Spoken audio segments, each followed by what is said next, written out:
Hello दोस्तों, नमस्कार दोस्तों आप सभी का स्वागत करता हूं आपके अपने YouTube channel art study point. दोस्तों पर्यावरण अध्ययन की फिर से एक बार मैराथन होने वाली है, महा मैराथन। ये क्वेश्चन इतने इंपॉर्टेंट है आखिरी में कि जितनी भी आपने मेरी क्लासेस ली हैं या नहीं ली हैं, तो ये सारी क्लासेस का निचोड़ है, प्रीवियस ईयर सारे पेपर्स का निचोड़ है। सीटेट की परीक्षा इस बार निकालनी है, उसके लिए मैराथन आप लोग रेगुलर करो। कल एक मैराथन कराई थी, वो भी बहुत इंपॉर्टेंट थी, और आज ये मैराथन करा रहा हूँ। जब तक आपका एग्जाम है मैराथन आपको चलती रहेगी दिन में, और क्लासेस वैसे ही चलेंगी।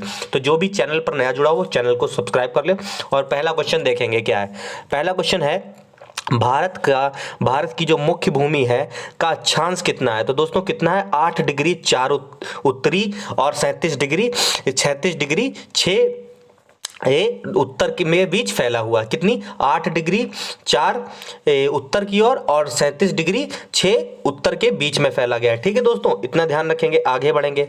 अगला, कौन सा संगठन भारत का स्थलाकृतिक मानचित्र बनाता है। दोस्तों स्थला चित्र है जो अपने भारत का, जैसे इस तरीके से अपना भारत है, ठीक, तो अपनी भूमि जो है उसका मतलब है कौन आकार कौन बनाता है, जो करता है। तो दोस्तों वो है भारतीय सर्वेक्षण विभाग, जो है वो नक्शा तैयार करता है, भारतीय सर्वेक्षण विभाग। इतनी चीजें आप लोग ध्यान रखनी। अगली है, भारत का मानक समय ग्रीनविच माध्य समय क्या है। तो दोस्तों 5.5 घंटे आगे है, 5.5 घंटे जो है वो आगे है अपना जो मानक समय है, यानी कि ग्रीनविच माध्य समय है। ठीक है, 5.5 घंटे आगे। आप लोग रटे रहोगे, ये क्वेश्चन बहुत इंपॉर्टेंट है, मिलने की बहुत ज्यादा संभावना है।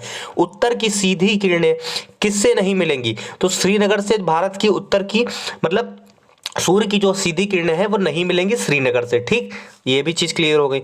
आगे, भारत के दक्षिणी छोर का क्या नाम है। तो दक्षिणी छोर है जो भारत का, जैसे इस तरीके से भारत है हमारा, ठीक, तो ये जो दक्षिणी छोर है ये वाला, तो इसको कहते हैं हम लोग कहते हैं निकोबार द्वीप में स्थित कौन सा, इनियर पॉइंट नहीं दोस्तों, इंदिरा पॉइंट। क्या बोलेंगे, इंदिरा पॉइंट ध्यान रखेंगे। क्या है दोस्तों, इंदिरा पॉइंट। ठीक, इंदिरा पॉइंट ध्यान रखेंगे, दक्षिणी छोर का नाम है। ठीक, आगे, भारत के दक्षिण में सबसे दूरस्थ स्थान कौन से है। तो इंदिरा पॉइंट है दोस्तों। इंदिरा पॉइंट ये नहीं है, आप जैसे सोच रहे हो कि ये जैसे मैंने भारत बनाया तो ये भारत में ये दक्षिण पॉइंट नहीं, अपना जो अंडमान निकोबार यहाँ पर है, तो यहाँ पे जो ये यहाँ तक अपना हिस्सा है, तो ये दक्षिण पॉइंट है, ये भूमि के साथ साथ यहाँ तक की। ठीक, आगे बढ़ता हूं, इंदिरा पॉइंट। ठीक, आगे, भारत का क्षेत्रफल पैक्सिटन से लगभग कितना बड़ा है। तो 4 गुना बड़ा है, 4 गुना बड़ा है। आगे, किस देश की भारत के साथ अंतरराष्ट्रीय सीमा नहीं है। तो भारत के साथ श्रीलंका की जो है अंतरराष्ट्रीय सीमा नहीं है। दोस्तों अपनी अंतरराष्ट्रीय सीमा जो भारत की स्थली वाली नहीं, क्योंकि बीच में क्या पड़ जाता है, समुद्र होता है ना, तो उसकी वजह से नहीं है। आगे दोस्तों, मैं सारे आपको जितने भी भारत से संबंधित पर्यावरण में आपके जीएस से और सारे आएंगे, आज मैं सारे क्लियर करा दूंगा। आप लोग देखो, बहुत ज्यादा क्वेश्चन इंपॉर्टेंट है और हर बार एग्जाम में रिपीटेड है, चाहे टेट हो, सीटेट हो, सुपर टेट। जो पाक जलडमरू है ये किसके मध्य है। तो यही दोस्तों भारत और श्रीलंका है। जो भी दोस्त नया जुड़ा होगा वो कहेगा कि भारत और पाकिस्तान के बीच में पाक जलडमरू, लेकिन नहीं, भारत और श्रीलंका के बीच में, जैसे इस तरीके से। तो ये जो श्रीलंका है नीचे यहाँ पे लटका हुआ, और ये जो है यहाँ पे ये जो है भारत और पाक श्रीलंका के बीच में पाक जलडमरू। ठीक, हिमाचल प्रदेश में कौन सा जिला चीन के साथ सीमा बनाता है। दोस्तों किन्नौर जिला है हिमाचल का, वो चीन के साथ सीमा बनाता है, किन्नौर जिला पूछा गया है क्वेश्चन।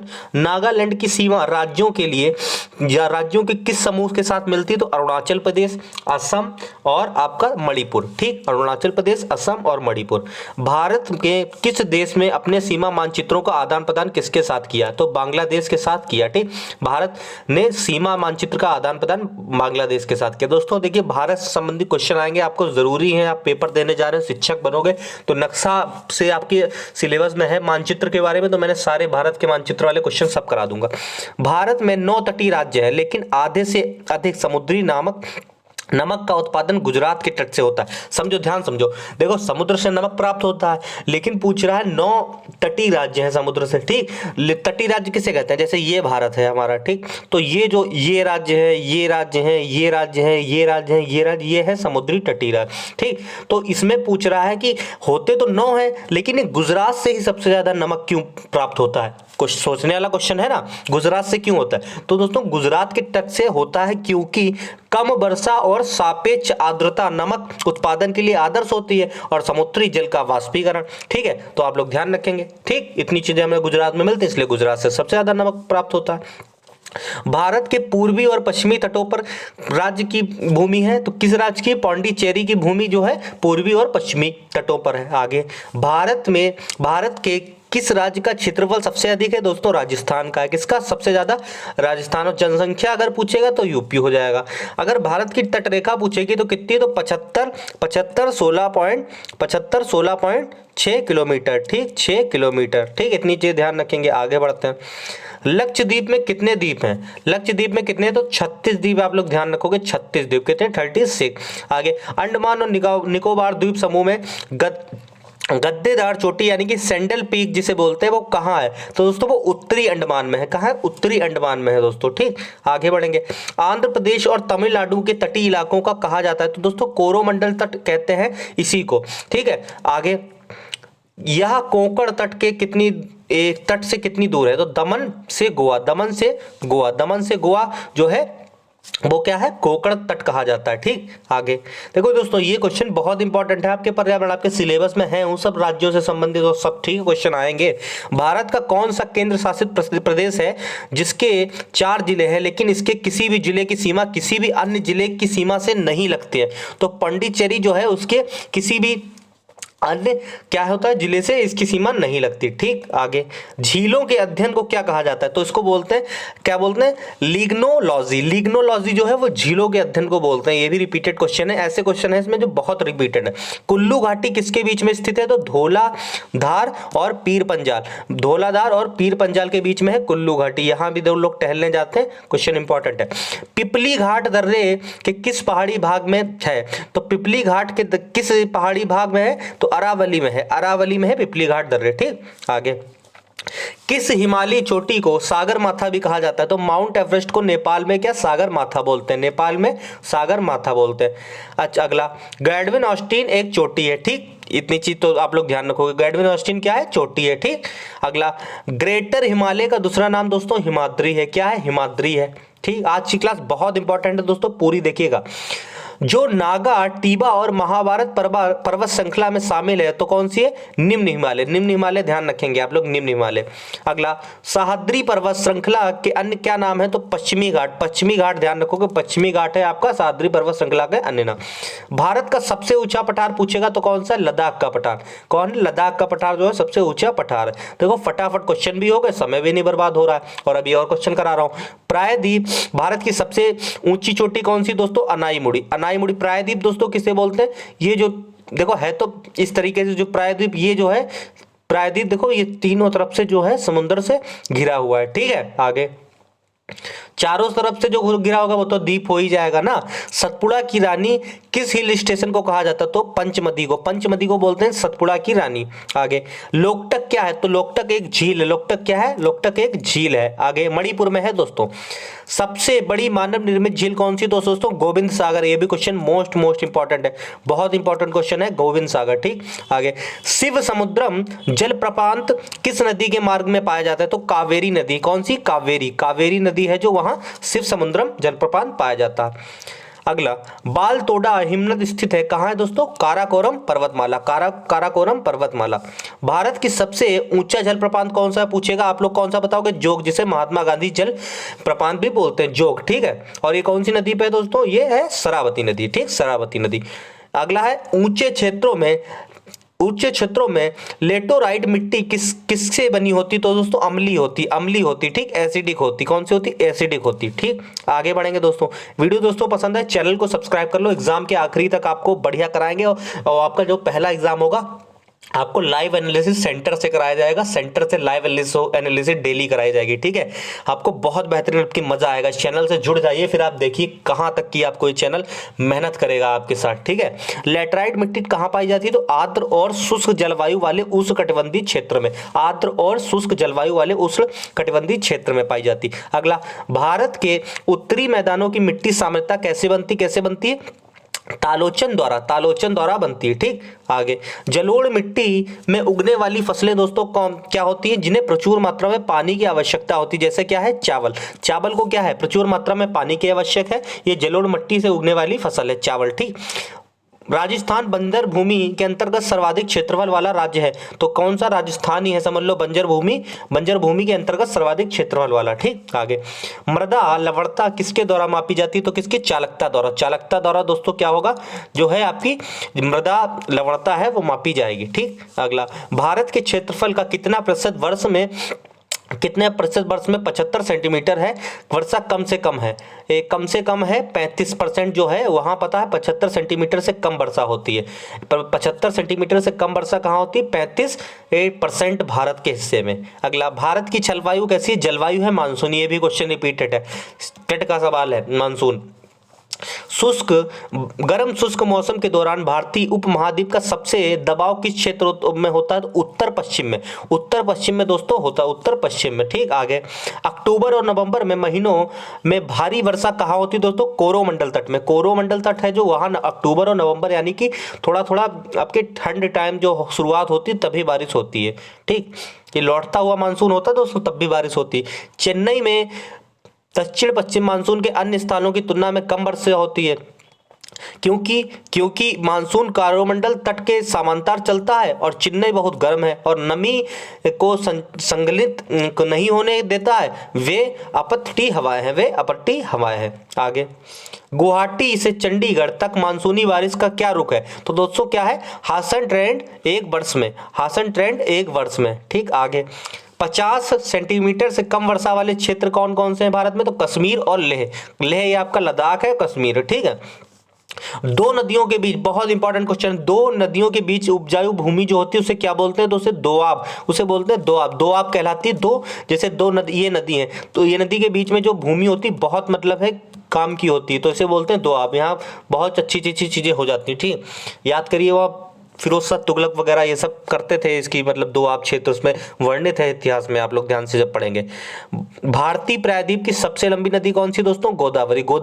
भारत की नहीं पूछ रहा है, भारतीय प्रायद्वीप की पूछ रहा है, यहाँ की कितनी साउथ की कौन सी है आपकी, गोदावरी। ठीक, आगे किस नदी को दक्षिण गंगा भी कहा जाता है, गोदावरी को बोलते हैं दक्षिण गंगा। ठीक, आगे किस नदी का उद्गम भारत से बाहर है, ब्रह्मपुत्र का। दोस्तों क्वेश्चन आज मैं सारे कवर करा दूंगा, मैराथन का मतलब यही होता है, समय निकालो और अच्छे से स्टूडेंट की जो वो चाहता है उससे पहले उसको करा दो। सिंधु नदी कैलाश पर्वत से निकलती है, ध्यान रखना, सिंधु नदी किससे निकलती है, तो कैलाश पर्वत से निकलती है, कैलाश पर्वत से।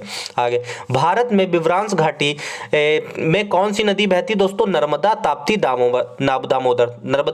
दामोदर। ठीक, आगे दामोदर नदी को जो होता है बंगाल की शोक नदी बोले जाती है, दामोदर। ठीक, कोसी नदी जो बिहार का शोक है, ये आपका भागीरथी और अलकनंदा का संगम क्या कहलाता है, देवप्रयाग।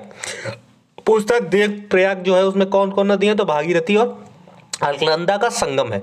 कोसी नदी अपनी धारा बदलने के लिए प्रसिद्ध है, कोसी नदी जो है ऐसी नदी जो पूछेगा धारा बदलने के लिए, ये अपनी धारा बदलती रहती है, ऐसे चलती है कोसी नदी। ज्वार नदी मुहाना कौन सी नदी बनाती है, नर्मदा। दोस्तों देखिए जो आपकी बंगाल की खाड़ी वगैरह में जाती है इधर से तो डेल्टा बनाती है, कुछ नदी होती है ये क्या बनाती है, मुहाना बनाती है। ठीक, एंचुरी बनाती है। आगे सतपुड़ा और विद्या के बीच में कौन सी नदी है दोस्तों, नर्मदा है, सतपुड़ा और विद्या। यही क्वेश्चन मोस्ट इंपॉर्टेंट है। सूरत किस नदी के किनारे है दोस्तों, ताप्ती नदी। कौन सी, ताप्ती नदी। ठीक, भारत में किस नदी में दोस्तों भारत में पूछ रहा है कि अंतर्देशीय जल निकासी है, तो कौन सा है, लूनी। कौन सी हो जाएगी दोस्तों, लूनी हो जाएगी, लूनी। ठीक, आगे भारत में कृत्रिम बंदरगाह दोस्तों कौन सा है, तो चेन्नई का जो बंदरगाह है मद्रास में, ये है आपका कृत्रिम बंदरगाह। ठीक, आगे भारत में कितने मुख्य बंदरगाह, तो 12 जो है मुख्य बंदरगाह है दोस्तों। ठीक है, आगे मूल रूप से पर्यावरण नियोजन से संबंधित संगठन कौन सा है दोस्तों, नीरी जो है मूल रूप से पर्यावरण नियोजन से संबंधित आपका संगठन है। आगे शांत घाटी किस राज्य में है दोस्तों, शांत घाटी है केरल में। किसमें, केरल में। आगे केरल की नीरव घाटी में स्थित वन किस प्रकार के वनों का उदाहरण है दोस्तों, उष्ण कटिबंधीय वर्षा वन है, उष्ण कटिबंधीय वर्षा वन। भारत का पहला राष्ट्रीय उद्यान कौन सा है दोस्तों, कॉर्बेट राष्ट्रीय उद्यान, जो आपको कल भी मैराथन में कराया था, इसे हेली नेशनल पार्क के नाम से पहले जानते जानते थे। पारिस्थितिकी संतुलन बनाए रखने के लिए भारत में जंगल अनुपात कितना होना चाहिए? 33 से करीब, मान लीजिए आप 31 से 34, मतलब 33% कम से कम आपका जंगल होना चाहिए। ठीक। गंगा डेल्टा में मैंग्रोव वन को क्या कहते हैं दोस्तों? सुंदरबन। सुंदरबन आपको कहते हैं सुंदरबन। ठीक। आगे, हरियाणा में प्रसिद्ध पक्षी अभ्यारण्य कौन सा है दोस्तों? कौन सा है? आप लोग ध्यान रखेंगे, है सुल्तानापुर। ठीक है, सुल्तानपुर। आगे, ये एकमात्र एस्चुरी वो सेंचुरी है, ये सेक्यूरी है जहां कश्मीरी किंवदंतियों पाई जाती है दोस्तों। दाची ग्राम पूछा है, दाची ग्राम सेंचुरी। ठीक है, आपका एस्चुरी मतलब पार्क है, मतलब अभ्यारण्य है एकमात्र कश्मीर में, तो आप लोग ध्यान रखेंगे दाची ग्राम। ठीक, दाची ग्राम आपको याद भी कराया था, जम्मू कश्मीर है। ठीक। प्रसिद्ध गिर वन कहां पर है? गिर आप कहां है? गुजरात में। ठीक। आगे, मैनग्रोव क्या है? मैनग्रोव क्या है दोस्तों? डेल्टाई वन है, वर्षा वन है, उष्णकटिबंधीय वन है। ठीक। आगे, सुंदरी वृक्ष किस एक प्रकार का पौधा, एक क्या है? ज्वारी वन। ज्वारी वन में ये पाए जाते हैं। सुंदरी वन सुंदरवन में पाया जाता है, पश्चिम बंगाल में, ध्यान रखिएगा। आगे, बायोस्फीयर रिजर्व की पहली परियोजना कौन सी है? तो दोस्तों नीलगिरी बायोस्फीयर रिजर्व जो है वो पहली परियोजना, नीलगिरी बायोस्फीयर। ठीक। आगे, वैश्विक विरासत वन किसे माना जाता है? तो असम में जो काजीरंगा, पश्चिम बंगाल में सुंदरबन जो है, इन्हें क्या कहा है? वैश्विक विरासत बोला जाता है। असम में जो काजीरंगा है, पश्चिम बंगाल का सुंदरबन, ध्यान रखेंगे। काजीरंगा जो रंगा राष्ट्रीय उद्यान है किसके लिए प्रसिद्ध है? एक सींग वाले गेंडे के लिए। कहाँ है? असम में। आगे, भारत में समुद्री गाय बायो रिजर्व किस क्षेत्र में पाई जाती है? मन्नार की खाड़ी में। मन्नार की खाड़ी में। आगे दोस्तों, मध्य प्रदेश के शिवपुरी राष्ट्रीय उद्यान किसके लिए महत्वपूर्ण है? तेंदुआ और चीता। तेंदुआ और चीता। आगे, कान्हा राष्ट्रीय उद्यान कहां पर स्थित है? तो मध्य प्रदेश में। कान्हा कहां है? मध्य प्रदेश में। आगे, विश्व का एकमात्र प्लावी राष्ट्रीय उद्यान कहां है दोस्तों? मणिपुर में। मणिपुर में है प्लावी राष्ट्रीय उद्यान। आगे, विश्व का एकमात्र तैरता हुआ राष्ट्रीय उद्यान कहां है दोस्तों? केबुल लामजाओ जो कि मणिपुर में, ऊपर बताया था, केबुल लामजाओ मणिपुर। ठीक। आगे, वर्षा वन भारत में पाए जाते हैं कहाँ? पूर्वोत्तर हिमालय से पश्चिमी घाट में। पूर्वोत्तर हिमालय और पश्चिमी घाट में। आगे, मधुमई वन्यजीव अभ्यारण्य दोस्तों किस राज्य में है? कर्नाटक, तमिलनाडु, केरल। कर्नाटक, तमिलनाडु और केरल। आगे, भारत का पहला बायोस्फीयर रिजर्व किसे स्थापित किया गया? नीलगिरी, ऊपर बताया था नीलगिरी। भारत में कितने हॉटस्पॉट हैं पूछ रहा है? सीधे बताएंगे, 4 हैं। ठीक। आगे, नेपाल में कौन सा राष्ट्रीय उद्यान भारत का वाल्मीकि राष्ट्रीय उद्यान की निरंतरता है? तो दोस्तों कौन सा? चितवन राष्ट्रीय उद्यान। चितवन राष्ट्रीय उद्यान, ध्यान रखेंगे, चितवन राष्ट्रीय उद्यान। आगे, चंदन के वृक्षों के लिए किस प्रकार का वन उपयुक्त है दोस्तों? उष्णकटिबंधीय पर्णपाती। ठीक। क्रिकेट के बल्ले के लिए विलो कहां से लिए जाते हैं? शंकुधारी वन। शंकुधारी वन दोस्तों। अगला है, कुगली वन्य पशु विहार किस राज्य में स्थित है दोस्तों? हिमाचल प्रदेश। कहाँ? हिमाचल प्रदेश। ठीक। आगे, ग्लोबल वार्मिंग के लिए परिणाम स्वरूप समुद्र का स्तर बढ़ सकता है, फसल के पैटर्न में बदलाव है, समुद्र तट में बदलाव हो सकता है। ठीक। ठीक। आगे दोस्तों, मैंने सारे क्वेश्चन लिए, सारे जो आप लोग भूल जाओगे वो भी याद दिलाने के लिए आपके तैयार रखें। चिपको आंदोलन किससे संबंधित है? वन संरक्षण। जितनी बार कर लोगे प्रैक्टिस उतना अच्छा है। ये मत सोचना कि सर ये क्वेश्चन पढ़ा चुके, बार बार क्यों पढ़ाते, इंपॉर्टेंट है इसलिए। झूम कृषि अभी भी प्रचलित है कहाँ? मिजोरम, नागालैंड और मणिपुर। मिजोरम, नागालैंड और मणिपुर। आगे, भारत में गेहूं की किस प्रजाति की खेती की जाती है दोस्तों? ब्रेड गेहूं है, ब्रेड गेहूं। आगे, मध्यवर्ती फसलें यानी कि स्थानापन्न फसलें जो लगाई जाती हैं अब नियमित फसलें उगने में विफल हो जाती हैं। ठीक, याद रखना। आगे, रबी फसलें के मौसम के दौरान भारत में कौन सा फसल समूह उगाए जाते हैं? तो गेहूं, सरसों, चना है जो रबी, और रबी कब होती है? ये ठंड के समय उगाई जाती है। ठीक। पठार की स्थलाकृति खनन के लिए आदर्श है। याद रखना, पठार की जो स्थलाकृति है वो खनन के लिए, खुदाई वगैरह के लिए आदर्श होती है। भारत का सबसे बड़ा उत्पादक क्या है दोस्तों? कपास और चाय और तांबा और अमृत का। कपास, चाय, तांबा और अमृत का भारत जो है सबसे बड़ा उत्पादक है। आगे, बागान कृषि का उत्पादन करता है कौन? गैर खाद्य फसलें, गैर खाद्य फसलें। ठीक है। आगे, भारत में फसलों का क्षेत्रफल खाद्यान्न के क्षेत्रफल का 60 से 70% है। 60 से 70%। ठीक, ध्यान रखेंगे, भारत में फसलों का क्षेत्रफल खाद्यान्न से क्षेत्रफल से 60 से 70%। जूट उत्पादन में सर्वाधिक प्रचुर क्षेत्र में कौन सा है? तो पश्चिम बंगाल जो है जूट के लिए सबसे ज्यादा है। ठीक, भारत में जूट का सर्वाधिक क्षेत्रफल है पश्चिम बंगाल दोस्तों, पश्चिम बंगाल। ठीक। आगे, हरित क्रांति शब्द का प्रयोग उच्च उत्पादन और इंगित करने के लिए किया गया है। प्रति हेक्टेयर कृषि उत्पादन में वृद्धि करने के लिए जो है इसका किया गया था। ठीक। आगे, हरित क्रांति सर्वाधिक फसल मतलब सफल किस राज्यों में रही? पंजाब, हरियाणा और उत्तर प्रदेश। दोस्तों ये क्वेश्चन ऐसे पेट में आया था, इस बार पेट हुआ था, यूपी पेट, उसमें पूछा गया था हरित क्रांति पहले सबसे किस राज्य में। ठीक।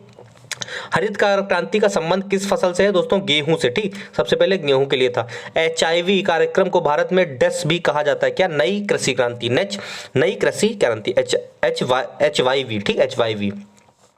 भारत में किस राज्य का चावल का कटोरा बोलते हैं? किसको बोलते हैं दोस्तों? आंध्र प्रदेश। ठीक, आंध्र प्रदेश को क्या बोलते हैं? चावल का कटोरा। ठीक, आगे एक ऑपरेशन फ्लड संबंधित है किससे? दुग्ध उत्पादन से, दुग्ध उत्पादन से। ठीक, आगे भारत की कुल जनसंख्या का लगभग कितना प्रतिशत कृषि में है? तो 60% केवल और केवल क्या है? कृषि में है। ठीक है, इसलिए इसको प्राइमरी प्राथमिक क्षेत्र में रखते हैं कृषि को। ठीक, आगे भारत में पीली क्रांति का संबंध किससे है दोस्तों? तिलहन से। किससे? तिलहन से। ठीक, तिलहन से है पीली क्रांति का। जहां तक कृषि मंत्रालय के आधिकारिक वर्गीकरण का संबंध है, भारत में कितने कृषि जलवायु क्षेत्र? 127 है ऑफिशियली। ठीक, 127।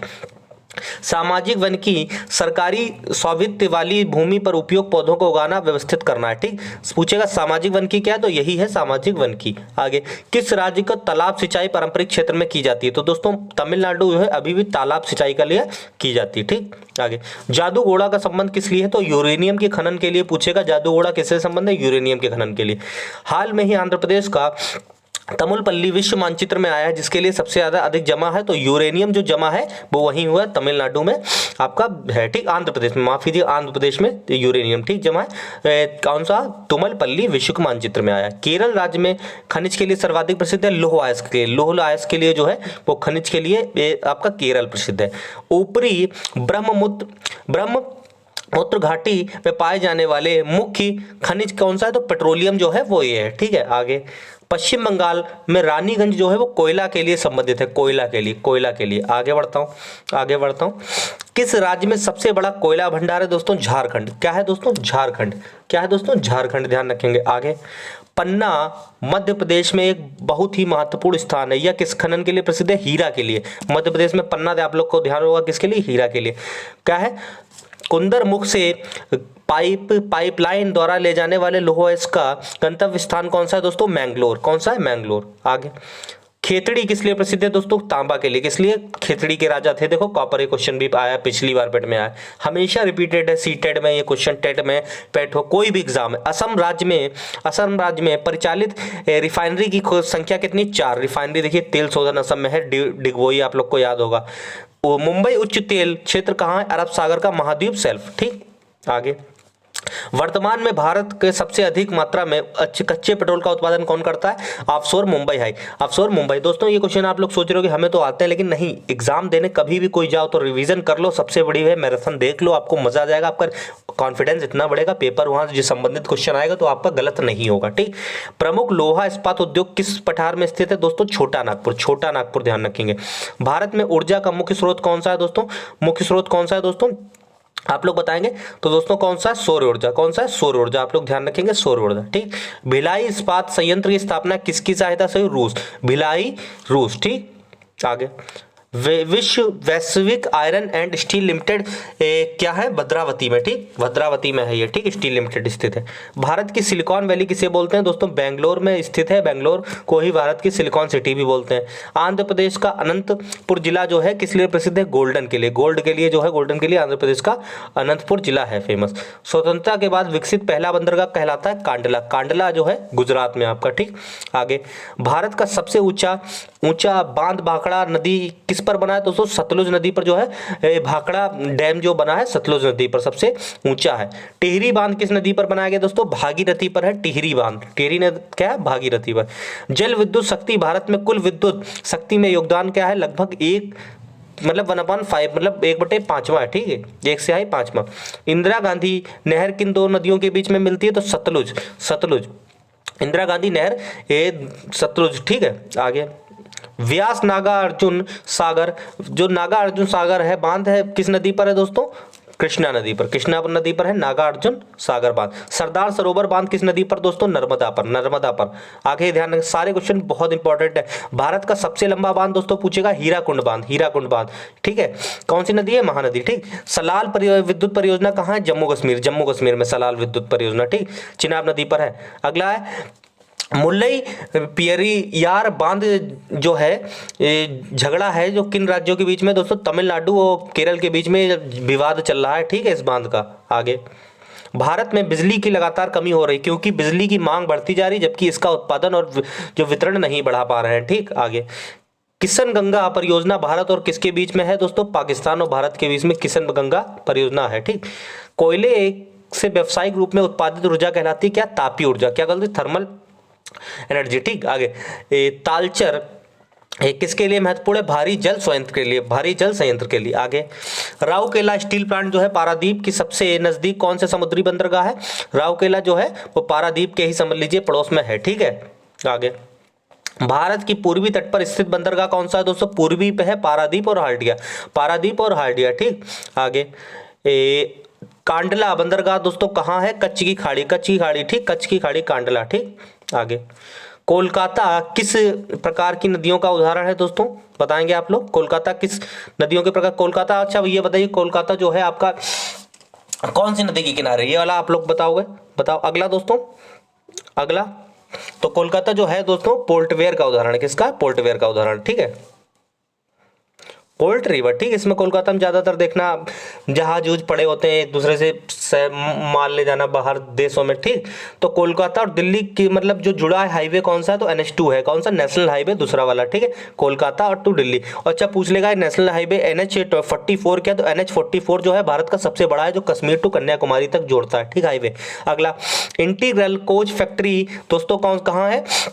चेन्नई में। कहाँ? चेन्नई में। भारत में किस जोन में 2 रेलवे जोन का कहलाता है? तो मुंबई जो है वो 2 रेलवे जोन है वहां। वैसे टोटल कितने हैं? 18। ठीक, अगला कोंकण रेलवे रोहा मैंगलोर को जोड़ता है। रोहा और मैंगलोर को जोड़ता है। दोस्तों आज क्वेश्चन बहुत शानदार है, अच्छे से रिवीजन कर लो। मृत्यु दर की दी गई अवधि में मौतों का संख्या दोस्तों मैक्रो में होती है। मैक्रो में एक ही जाति में संबंधित व्यक्तियों की संख्या जो दी गई समय अवधि के दौरान निवास कर पाए जाते हैं उन्हें क्या बोलते हैं? आप्रवासन। आप्रवासन बोलते हैं दोस्तों। जन्म दर माप एक वर्ष के दौरान प्रति 1000 जनसंख्या पर जन्मों की संख्या दोस्तों मापी जाती है। देखो जन्म दर 1000 संख्या। और दोस्तों अगर पूछ रहे लिंग वाला तो वो भी 1000 लड़कों पर लड़कियां मापी जाती है। ठीक है, भारत का सबसे घनी आबादी वाला राज्य कौन सा दोस्तों? बिहार है। कौन है? बिहार। ठीक, आगे किस उस राज्य का नाम बताइए जिसमें जनसंख्या घनत्व तो सबसे कम है? अरुणाचल प्रदेश में जनसंख्या जो घनत्व सबसे कम है। 2011 की जनगणना के अनुसार किस राज्य में जनसंख्या घनत्व सर्वाधिक है? दिल्ली, दिल्ली में। आगे जनसंख्या मतलब जनगणना 2011 के अनुसार देश की सर्वाधिक घनत्व किसका दर्ज किया गया? दिल्ली का। ठीक है, आगे भारत की जनसंख्या में नकारात्मक वृद्धि दर कौन से वर्ष में रही? तो 1911 से 21 तक की जो है वो नकारात्मक यानी कि मतलब निगेटिव में हो गई। और जनसंख्या कौन सा केंद्र शासित प्रदेश है जहां लड़के लड़कियों का अनुपात सबसे कम है? चंडीगढ़ में भैया सबसे ज्यादा। और प्रति 1000 पे मापा जाता है, 1000 लड़कों पर लड़कियां। ठीक, ध्यान रखेंगे ये भी। अगला भारत में किस राज्य में पिछली जनगणना 2001 में जनसंख्या वृद्धि की उच्चतम दर पाई? नागालैंड में सबसे ज्यादा को ही उच्चतम वृद्धि पाई गई। ठीक, आगे भारत में किस राज्य में गरीबों का प्रतिशत सबसे अधिक है? दोस्तों उड़ीसा, उड़ीसा में। ठीक, उड़ीसा में। आगे 2001 की जनगणना के अनुसार 1991 और 2001 की अवधि के दौरान जनसंख्या का औसत जो वार्षिक वृद्धि हुई है वो 1.93%। नवीनतम अनुमानों के अनुसार भारत की साक्षरता दर है जो 77.7%। ठीक, ये है जो साक्षरता दर है। ठीक, ध्यान रखोगे। भारत में जनसंख्या की त्वरित वृद्धि में प्रमुख कारण किसका है दोस्तों? उच्च जन्म दर और गिनती मृत्यु दर पर। ठीक है, उच्च जन्म दर और गिनती मृत्यु दर। ठीक, आगे भारत में महिला आबादी की कमी के लिए मुख्य जिम्मेदार कौन है? सामाजिकरण। सामाजिकरण जो है वो सबसे ज्यादा जिम्मेदार है। जुलाई 2011 में घोषित जनसंख्या के आंकड़ों के अनुसार शहरी क्षेत्रों की तुलना में ग्रामीण में शिशु लिंग अनुपात में 4 गुना कमी आई है। ठीक, 4 गुना कमी है, ध्यान रखना। किस राज्य में महिला साक्षरता सबसे अधिक है? केरल जो है सबसे ज्यादा साक्षरता भी और महिला साक्षरता भी वही है। माफ कीजिएगा। कुकी किस राज्य से संबंधित है? मणिपुर। कुकी भारत का सबसे बड़ा आदिवासी समुदाय कहाँ है? तो दोस्तों गोंड जो है वो सबसे ज्यादा आदिवासी है। और यूपी की बात करें थारू जनजाति काफी पाई जाती है। वन महोत्सव संबंधित है किससे? वृक्षारोपण से। किससे? वृक्षारोपण से। उत्तर भारत में बाढ़ की घटनाओं हाल में ही वृद्धि हुई। क्यों? अपवाह क्षेत्रों में वनों की कटाई के कारण इसमें वृद्धि हो रही है। आगे प्रवाल भित्तियों की सुरक्षा के लिए भारत सरकार ने एक समुद्री पार्क घोषित किया। उसका नाम क्या है? कच्छ की खाड़ी। कच्छ की खाड़ी। ठीक, आगे किस हिल स्टेशन के नाम का अर्थ है वज्रपात स्थल? तो दार्जिलिंग जो है उसका अर्थ है वज्रपात स्थल। अगला आपटनी किसका प्रमुख आदिवासी समूह है दोस्तों? अरुणाचल प्रदेश में, अरुणाचल प्रदेश में, ठीक। अंटार्कटिका में अनुसंधान करने के लिए भारत सरकार द्वारा स्थापित अनुसंधान केंद्र का नाम क्या है? दक्षिणी गंगोत्री। क्या है? दक्षिणी गंगोत्री। आगे, राष्ट्रीय वनस्पति अनुसंधान कहाँ है दोस्तों? लखनऊ, लखनऊ में, लखनऊ में। आगे, साथ ही साथ ध्यान रखेंगे औषधि जो है, राष्ट्रीय औषधि अनुसंधान, वो भी लखनऊ में ही, ठीक है। जो मालदीप और मालदीप का जो पूछ रहा है, गंभीर वातावरण निम्न धारा के कारण माना जाता है, उच्च जनसंख्या घनत्व के कारण, ठीक है। आगे, पूर्वी तटीय मैदान का दूसरा नाम दोस्तों क्या है? कोरोमंडल तटीय मैदान इसे बोलते हैं, कोरोमंडल तटीय मैदान। भारत मानक समय किस देशांतर पर अपनाया जाता है दोस्तों? 82.5, ठीक। आगे, भारत में दक्षिणी छोर को क्या कहते हैं दोस्तों? इंदिरा पॉइंट। आगे, क्षेत्रफल की दृष्टि से भारत विश्व का दोस्तों सातवां सबसे बड़ा देश है, सातवां सबसे बड़ा देश है। भारतीय उपमहाद्वीप मूल रूप से क्या है? तो गोंडवाना लैंड का हिस्सा है, गोंडवाना लैंड का हिस्सा था पहले, अब नहीं, ठीक। पेंजिया पेंथिलासा पढ़ा होगा आपने पहले अगर।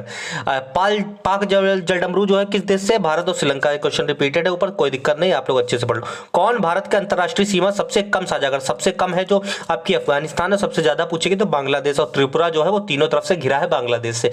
भारत का सबसे बड़े केंद्र शासित प्रदेश कौन सा है? अंडमान निकोबार द्वीप समूह, ठीक। आगे, भारत में कितने राज्य नेपाल के साथ सीमा जोड़ते हैं? वो 5 राज्य हैं, ठीक है, 5 राज्य हैं, ठीक। आगे, किस शहर का भारत का 0 माइल सेंटर भी कहा जाता है? नागपुर को 0 माइल सेंटर भी कहा जाता है। आगे, भारत के किस राज्य की तटरेखा सबसे लंबी है? गुजरात की सबसे लंबी है, गुजरात की सबसे लंबी। लक्षद्वीप समूह जो है कहाँ है? अरब सागर में। कहाँ है? अरब सागर में। अंडमान निकोबार समूह और निकोबार जो द्वीप है अलग किया जाता है किससे द्वारा? 10 डिग्री चैनल, 10 डिग्री चैनल के द्वारा क्या होता है? लक्षद्वीप और आपका अंडमान निकोबार और किसको दोस्तों? निकोबार द्वीप को अलग किया जाता है, ठीक। आगे, पश्चिम बंगाल की सीमा कितने देशों से लगती है दोस्तों? 3 देशों से लगती है, 3 देशों से। केरल का तट दोस्तों क्या कहा जाता है? मालाबार तट में, मालाबार तट, ठीक।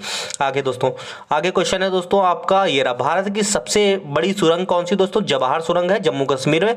और अब दोस्तों अगर देखा जाए सबसे बड़ी सुरंग दोस्तों अटल सुरंग हो गई है, ठीक है।